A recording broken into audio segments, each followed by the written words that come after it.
ਮਸੀਹ ਯਸੂ ਦੇ ਵਿੱਚ ਤੁਹਾਡੀ ਸਲਾਮਤੀ ਹੋਵੇ। ਤੇ ਅਸੀਂ ਤੁਹਾਨੂੰ ਯਸੂ ਦੀ ਜ਼ਿੰਦਗੀ ਇਤਵਾਰ ਦਾ ਬਾਈਬਲ ਸਟੱਡੀ ਪ੍ਰੋਗਰਾਮ ਪੰਜਾਬੀ ਬਜ਼ਰੀਆ JCDC ਪ੍ਰੋਡਕਸ਼ਨ ਵਿੱਚ ਖੁਸ਼ ਆਮਦੀਦ ਕਹਿੰਦੇ ਹਾਂ। ਤੇ ਮੈਂ ਪਾਦਰੀ ਅਮਜਦ ਇਮਤਿਆਜ਼ ਤੁਹਾਡੇ ਕੋਲ ਖੁਦਾ ਦਾ ਕਲਾਮ ਲੈ ਕੇ ਹਾਜ਼ਰ ਹੋਇਆ ਹਾਂ। ਤੇ ਅਸੀਂ ਅੱਜ ਇੱਕ ਖਾਸ ਨੁਕਤੇ ਤੇ ਵੇਖਾਂਗੇ ਕਿ ਖੁਦਾ ਦੀ ਹਜ਼ੂਰੀ 'ਚ ਖੜੇ ਹੋਣ ਦਾ ਕੀ ਤਰੀਕਾ ਹੈ, ਕਿਵੇਂ ਖੁਦਾ ਦੀ ਹਜ਼ੂਰੀ 'ਚ ਖਲੋਣਾ ਹੈ, ਕਿਵੇਂ ਖੁਦਾ ਦੀ ਹਜ਼ੂਰੀ 'ਚ ਬਹਿਣਾ ਹੈ, ਇਹ ਅਸੀਂ ਸਿੱਖਾਂਗੇ। ਅਸੀਂ ਜਦੋਂ ਪੁਰਾਣੇ ਅਹਿਦਨਾਮੇ 'ਚ ਵੇਖਦੇ ਹਾਂ ਤੇ ਖਰੂਜ 10 ਬਾਬ ਉਹਦੀ 15 ਐਤ ਜਦੋਂ ਪੜ੍ਹਦੇ ਆ ਨਾ ਤੇ ਉੱਥੇ ਖੁਦਾ ਮੂਸਾ ਦੇ ਜ਼ਰੀਏ ਬਨੀ ਇਸਰਾਈਲ ਨੂੰ ਖਾਸ ਹਦਾਇਤ ਦਿੰਦਾ ਹੈ ਤੇ ਉਹਨਾਂ ਨੂੰ ਕਹਿੰਦਾ ਹੈ ਕਿ ਮੇਰੀ ਹਜ਼ੂਰੀ 'ਚ ਆਉਣ ਦਾ ਲੋਕਾਂ ਦਾ ਤਰੀਕਾਕਾਰ ਕੀ ਹੋਏਗਾ। ਤੇ ਖੁਦਾ ਟਾਈਮ ਦਿੰਦਾ ਤੇ ਕਹਿੰਦਾ ਮੂਸਾ ਨੂੰ ਬੁਲਾ ਕੇ ਆਂਦਾ, ਲੋਕ ਮੇਰੇ ਨਾਲ ਗੱਲ ਕਰਨਾ ਚਾਹੁੰਦੇ ਨੇ, ਮੈਨੂੰ ਵੇਖਣਾ ਚਾਹੁੰਦੇ ਨੇ, ਤੇ ਇੱਕ ਗੱਲ ਯਾਦ ਰੱਖ ਲੈ, ਜਾ ਅੱਜ ਤੇ ਕੱਲ 2 ਦਿਨ ਯਾਨੀ ਲੋਕਾਂ ਨੂੰ ਪਾਕ ਕਰ, ਉਹਨਾਂ ਨੂੰ ਸਾਫ਼ ਕਰ, ਤੇ ਤੀਜੇ ਦਿਨ ਉਹ ਪਹਾੜ ਤੇ ਆ ਜਾਣ ਤੇ ਉੱਥੇ ਮੈਂ ਉਹਨਾਂ ਨੂੰ ਮਿਲਾਂਗਾ। ਤੇ ਪਹਾੜ ਤੇ ਜਾਣ ਦਾ ਤਰੀਕਾ ਵੀ ਦੱਸਿਆ ਕਿ ਜਦੋਂ ਪਹਾੜ ਤੇ ਤੁਸੀਂ ਖੜੇ ਹੋਣਾ ਤੇ ਪਹਾੜ ਨੂੰ ਹੱਥ ਨਹੀਂ ਲਾਣਾ। ਜੇ ਪਹਾੜ ਨੂੰ ਹੱਥ ਜਿਹਨੇ ਲਾ ਲਿਆ ਉਹ ਮਰ ਜਾਏਗਾ। ਇਸ ਲਈ ਖਲੋਤੇ ਰਹਿਣਾ। ਤੇ ਨਾਲ ਕਹਿੰਦਾ ਵੇ ਕਿ ਹੱਦ ਮਾਰਦੇ 4 ਚੁਫੇਰੇ ਕਿ ਉੱਥੋਂ ਲੋਕ ਬਾਹਰ ਨਾ ਨਿਕਲਣ। ਮੂਸਾ ਨੇ ਕਿਹਾ ਠੀਕ ਹੈ, ਖੁਦਾਵੰਦ ਇੰਝ ਹੀ ਕਰਨੇ ਆ। ਤੇ ਖੁਦਾ ਨੇ ਜਦੋਂ ਇਹ ਗੱਲ ਕਹਿ ਦਿੱਤੀ, ਕਿਉਂ ਲੋਕ ਕਹਿੰਦੇ ਹਨ ਕਿ ਅਸੀਂ ਵੇਖਣਾ ਚਾਹੁੰਦੇ ਹਾਂ, ਅਸੀਂ ਵੇਖਣਾ ਚਾਹੁੰਦੇ ਹਾਂ, ਖੁਦਾ ਨੂੰ ਮਿਲਣਾ ਚਾਹੁੰਦੇ ਹਾਂ। ਤੇ ਮੂਸਾ ਨੇ ਜਾ ਕੇ ਉਹਨਾਂ ਨੂੰ 2 ਦਿਨ 'ਚ ਨਵਾਇਆ ਧਵਾਇਆ ਪਾਕ ਕੀਤਾ, ਉਹਨਾਂ ਦੀਆਂ ਕੁਰਬਾਨੀਆਂ ਦੇ ਕੇ ਪਾਕ ਕੀਤਾ ਉਹਨਾਂ ਨੂੰ। ਕਿ ਉਦੋਂ ਕੁਰਬਾਨੀਆਂ ਦਾ ਰਿਵਾਜ ਸੀ ਕਿ ਕੁਰਬਾਨੀ ਕਰਦੇ ਸਨ ਤੇ ਪਾਕ ਹੁੰਦੇ ਸਨ, ਤੇ ਨਾਲੇ ਨਹਾਉਂਦੇ ਧੋਂਦੇ ਸਨ ਤੇ ਪਾਕ ਹੁੰਦੇ ਹਨ, ਕੱਪੜੇ ਧੋਂਦੇ ਸਨ, ਸਾਫ਼ ਕੱਪੜੇ ਪਾਉਂਦੇ ਹਨ ਤੇ ਸਾਫ਼ ਹੁੰਦੇ ਹਨ। ਤੇ ਇਸੇ ਲਈ ਕਹਿੰਦਾ ਕਿ ਖੁਦਾ ਦਾ ਕਲਾਮ ਕਹਿੰਦਾ ਕਿ ਆਪਣੇ ਕੱਪੜੇ ਵੀ ਧੋ ਲੈਣ ਤੇ ਅੱਜ ਤੇ ਕੱਲ ਉਹਨਾਂ ਨੂੰ ਪਾਕ ਕਰ। 2 ਦਿਨ ਕੁਰਬਾਨੀਆਂ ਦਾ ਦਿਨ ਸੀ ਤੇ ਉਹਨਾਂ ਆਪਣੇ ਆਪ ਨੂੰ ਤਿਆਰ ਕੀਤਾ ਤੇ ਖੁਦਾ ਨੂੰ ਮਿਲਣ ਲਈ, ਖੁਦਾ ਨੂੰ ਵੇਖਣ ਲਈ ਗਏ। ਤੇ ਖੁਦਾ ਨੇ ਕਿਹਾ ਕਿ ਮੈਂ ਪਹਾੜ ਤੇ ਜਦੋਂ ਇਹਨਾਂ ਨੂੰ ਮਿਲਾਂਗਾ ਤੇ ਤਨੂਰ, ਜਿਵੇਂ ਤਨੂਰ ਚੋਂ ਧੂਆਂ ਨਿਕਲਦਾ ਹੈ, ਤਨੂਰ ਚੋਂ ਜਿਵੇਂ ਧੂਆਂ ਨਿਕਲਦਾ, ਤੇ ਖੁਦਾ ਕਹਿੰਦਾ ਇੰਜ ਧੂਆਂ ਨਿਕਲੇਗਾ ਤੇ ਨਾਲੇ ਅੱਗ ਹੋਏਗੀ। ਤੇ ਸਮਝ ਆਇਆ ਜੇ ਕਿ ਮੈਂ ਮੌਜੂਦ ਹਾਂ ਤੇ ਮੈਂ ਨਾਲੇ ਬੋਲਾਂਗਾ, ਅੱਗ ਚੋਂ ਕਲਾਮ ਵੀ ਕਰਾਂਗਾ। ਹੁਣ ਲੋਕ ਕਹਿੰਦੇ ਹਨ ਕਿ ਮਿਲਣਾ ਹੈ। ਲੋਕਾਂ ਨੇ ਆਪਣੇ ਆਪ ਨੂੰ ਤਿਆਰ ਕੀਤਾ ਤੇ ਖੁਦਾ ਦੀ ਹਜ਼ੂਰੀ 'ਚ ਜਾਣ ਦਾ ਆਪਣੇ ਆਪ ਨੂੰ ਖੜਾ ਕੀਤਾ ਤੇ ਉਹ ਤਿਆਰ ਹੋ ਗਏ। ਤੇ ਜਦੋਂ ਤਿਆਰ ਹੋ ਗਏ ਤੇ ਪਾਕ ਸਾਫ਼ ਹੋ ਕੇ ਕੁਰਬਾਨੀਆਂ ਦੇ ਕੇ ਤੇ ਖੁਦਾ ਦੀ ਹਜ਼ੂਰੀ ਚਲੇ ਗਏ ਪਹਾੜ ਤੇ।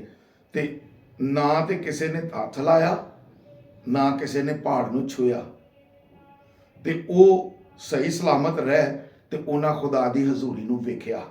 ਪੁਰਾਣੇ ਦੌਰ 'ਚ ਖੁਦਾ ਦੀ ਹਜ਼ੂਰੀ 'ਚ ਜਾਣ ਦਾ ਇਹ ਤਰੀਕਾ ਸੀ ਕਿ ਲੋਕ ਕੁਰਬਾਨੀਆਂ ਦੇ ਕੇ ਆਪਣੇ ਆਪ ਨੂੰ ਪਾਕ ਕਰਦੇ ਸਨ ਤੇ ਆਪਣੇ ਨਹਾ ਧੋ ਕੇ ਕੱਪੜੇ ਸਾਫ਼ ਪਾਉਂਦੇ ਸਨ ਤੇ ਖੁਦਾ ਦੀ ਹਜ਼ੂਰੀ ਜਾਂਦੇ ਸਨ।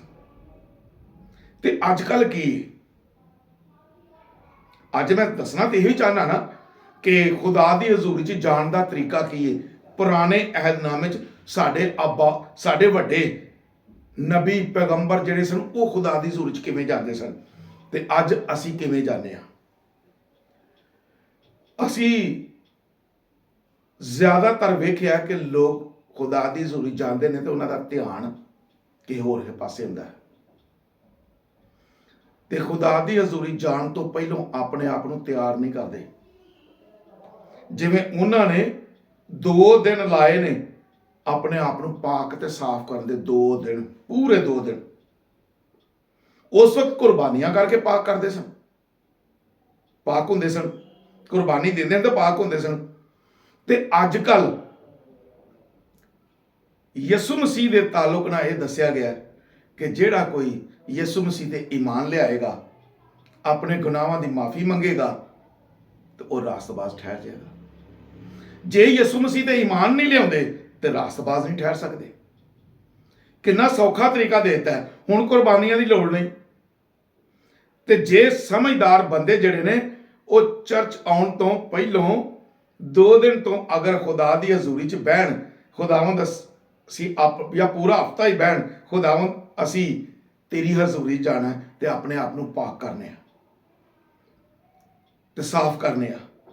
ਤੇ ਬਾਈਬਲ ਕਹਿੰਦੀ ਏ, ਖੁਦਾ ਦਾ ਕਲਾਮ ਕਹਿੰਦਾ, ਪਹਿਲਾ ਯਹੋਨਾ ਉਹਦੇ ਪਹਿਲੇ ਬਾਬ 'ਚ ਸਾਫ਼ ਲਿਖਿਆ ਕਿ ਯਿਸੂ ਦਾ ਖੂਨ ਤੁਹਾਨੂੰ तमाम ਨਾਰਾਜ਼ਗੀ ਜਿਹੜੀ ਨੇ, ਜਿੰਨੀ ਵੀ ਤੁਹਾਡੀ ਨਾਰਾਜ਼ਗੀ ਏ, ਉਹਦੇ ਤੋਂ ਪਾਕ ਕਰ ਦਿੰਦਾ।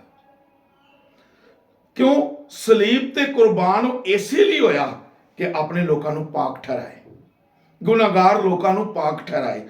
ਤੇ ਜਿਹੜੇ ਈਮਾਨ ਯਿਸੂ ਮਸੀਹ ਤੇ ਲੈ ਆਉਂਦੇ ਨੇ ਤੇ ਉਹਦੀ ਕੁਰਬਾਨੀ ਨੂੰ ਕਬੂਲ ਕਰਦੇ ਨੇ, ਤੇ ਉਹਦਾ ਲਹੂ ਜਦੋਂ ਆਪਣੇ ਉੱਤੇ ਲੈਂਦੇ ਨੇ, ਉਹਦਾ ਖੂਨ ਜਦੋਂ ਆਪਣੇ ਉੱਤੇ ਲੈਂਦੇ ਨੇ, ਤੇ ਉਹ ਪਾਕ ਠਹਿਰਦੇ ਨੇ।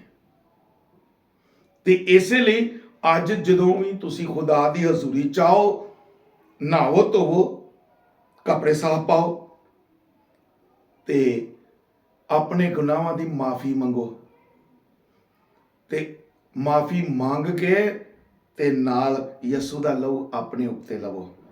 ਔਰ ਇਹ ਗੱਲ ਜ਼ਰੂਰ ਕਹਿਣੀ ਹੈ ਕਿ ਮੇਰੇ ਲਈ ਯਿਸੂ ਸਲੀਬ ਤੇ ਕੁਰਬਾਨ ਹੋਇਆ ਤੇ ਉਹਦਾ ਲਹੂ ਮੇਰੇ ਲਈ ਹੈ। ਤੇ ਉਸ ਲਹੂ ਨੂੰ ਆਪਣੇ ਤੇ ਜਦੋਂ ਤੁਸੀਂ ਲੈਂਦੇ ਹੋ ਤੇ ਤੁਸੀਂ ਫਿਰ ਪਾਕ ਤੇ ਸਾਫ਼ ਠਹਿਰਦੇ ਹੋ ਤੇ ਖੁਦਾ ਦੀ ਹਜ਼ੂਰੀ ਜਾਣ ਦੇ ਕਾਬਲ ਹੋ ਜਾਂਦੇ ਹੋ। ਖੁਦਾ ਦਾ ਕਨੈਕਸ਼ਨ ਤੁਹਾਡੇ ਨਾਲ ਮਿਲ ਜਾਂਦਾ। ਖੁਦਾ ਤੁਹਾਡੇ ਨਾਲ ਗੱਲ ਕਰ ਸਕਦਾ। ਜੇ ਤੁਸੀਂ ਗੱਲ ਕਰੋਗੇ ਤੇ ਖੁਦਾ ਜਵਾਬ ਦੇ ਸਕਦਾ। ਤੇ ਜੇ ਉਂਝ ਹੀ ਉੱਠੇ ਤੇ ਫਿਰ ਖੁਦਾ ਕੋਲ ਪਹਿਲਾਂ ਵੀ ਮੰਗਦੇ ਰਹੋ, ਜਵਾਬ ਕੋ ਨਹੀਂ ਜਾਣਾ। ਆਪਣੇ ਆਪ ਨੂੰ ਪਾਕ ਕਰਨਾ ਜ਼ਰੂਰੀ ਹੈ।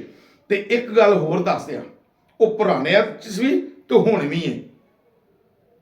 ਪੁਰਾਣੇ ਅਹਿਦਨਾਮੇ 'ਚ ਦੱਸਦਾ, ਖਰੂਜ ਦੀ ਕਿਤਾਬ ਦੇ ਵਿੱਚ, ਔਰਤ ਦੇ ਕੋਲ ਨਾ ਜਾਇਆ ਜੇ ਇਹਨਾਂ ਦਿਨਾਂ 'ਚ। ਤੇ ਅੱਜ ਵੀ ਜਦੋਂ ਤੁਸੀਂ ਖੁਦਾ ਦੀ ਹਜ਼ੂਰੀ ਜਾਣਾ ਤੇ ਇਹਦੇ ਤੋਂ ਜ਼ਰਾ ਕਿਨਾਰਾ ਕਰੋ ਤੇ ਤੁਹਾਡਾ ਮੁਕੰਮਲ ਧਿਆਨ ਖੁਦਾ ਵੱਲ ਹੋਵੇ। ਜਦੋਂ ਤੁਹਾਡਾ ਮੁਕੰਮਲ ਧਿਆਨ ਖੁਦਾ ਵੱਲ ਹੋਏਗਾ, ਖੁਦਾ ਨਾਲ ਗੱਲ ਕਰਨ ਦਾ ਹੋਏਗਾ, ਖੁਦਾ ਨੂੰ ਵੇਖਣ ਦਾ ਹੋਏਗਾ, ਤੇ ਤੁਸੀਂ ਜਦੋਂ ਤਿਆਰ ਹੋ ਕੇ ਜਾਓਗੇ, ਆਪਣੇ ਆਪ ਨੂੰ ਸਾਫ਼ ਕਰਕੇ ਜਾਓਗੇ, ਯਿਸੂ ਦੇ ਲਹੂ ਨਾਲ ਸਾਫ਼ ਕਰੋਗੇ, ਤੇ ਫਿਰ ਤੁਸੀਂ ਖੁਦਾ ਦੀ ਕੁਦਰਤ ਵੀ ਵੇਖੋਗੇ ਤੇ ਖੁਦਾ ਦੇ ਜਲਾਲ ਨੂੰ ਵੀ ਵੇਖੋਗੇ। ਜਿਵੇਂ ਉਹਨਾਂ ਨੇ ਅੱਗ ਵੇਖੀ ਤੇ ਧੂਆਂ ਵੇਖਿਆ, ਤੇ ਤੁਸੀਂ ਅੱਜ ਖੁਦਾ ਦੇ ਕੰਮ ਵੇਖ ਸਕਦੇ ਹੋ, ਮੌਜਜ਼ਾਤ ਵੇਖ ਸਕਦੇ ਹੋ। ਉਹਦੀ ਕੁਦਰਤ ਕੰਮ ਕਰਦੇ ਹੀ ਤੁਹਾਨੂੰ ਨਜ਼ਰ ਆਏਗੀ। ਖੁਦਾ ਤੁਹਾਡੇ ਨਾਲ ਗੱਲ ਕਰਦਾ ਨਜ਼ਰ ਆਏਗਾ, ਚਾਹੇ ਉਹ ਖਾਦਮ ਦੇ ਜ਼ਰੀਏ ਕਰੇ, ਚਾਹੇ ਕਿਸੇ ਵੀ ਤਰੀਕੇ ਨਾਲ ਕਰੇ। ਗੀਤਾਂ ਦੇ ਵਸੀਲੇ ਨਾਲ ਵੀ ਖੁਦਾ ਕਲਾਮ ਕਰ ਲੈਂਦਾ ਜੀ। ਇਸ ਲਈ ਆਪਣੇ ਆਪ ਨੂੰ ਹਰ ਵਕਤ ਤਿਆਰ ਰੱਖੋ ਤੇ ਖੁਦਾ ਨਾਲ ਗੱਲ ਕਰੋ।